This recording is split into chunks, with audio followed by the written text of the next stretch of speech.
గారిని, సునీత లక్ష్మారెడ్డి గారిని, మన ముఖ్యమంత్రి రేవంత్ రెడ్డి గారు మరియు ఉప ముఖ్యమంత్రి బట్టి విక్రమార్క గారు అనుచిత వ్యాఖ్యలు చేసి ఆహ్వానించినందుకు మేము ఈరోజు జనగామ జిల్లా కేంద్రంలో మా కన్నా రాజశేఖర ఆధ్వర్యంలో వాళ్ళ అసెంబ్లీ సభ్యులు ఉన్నారు కాబట్టి వారి తరఫున మా జనగామ జిల్లా నాయకులు ఆడబిడ్డలందరూ కూడా చౌరస్తాలో దారుణ కార్యక్రమం నిర్వహిస్తున్నాం.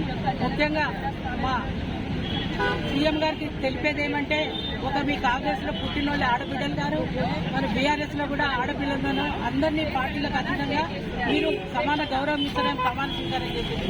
మీరు అందరినీ సమానంగా గౌరవించాలని చెప్పి మేము ఈ దాటా ద్వారా హెచ్చరిస్తున్నాం. ఆడపిల్లలు ఏడ్చిన రాజ్యం ఉండదు, ఆడపిల్లలు ఏడ్చిన ఏ నాయకుడు కూడా బాగుపడదు.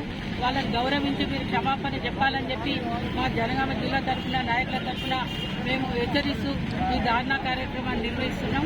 జై తెలంగాణ, జై కేసీఆర్. రేవంత్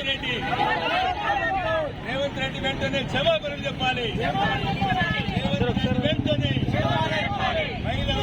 మహిళా ఎమ్మెల్యేలపై హత్య వ్యాఖ్యలు చేసిన రేవంత్ రెడ్డి క్షమాపణ చెప్పాలి. మహిళా ఎమ్మెల్యేలపై హత్య వ్యాఖ్యలు చేసిన రేవంత్ రెడ్డి. జై తెలంగాణ, జై తెలంగాణ.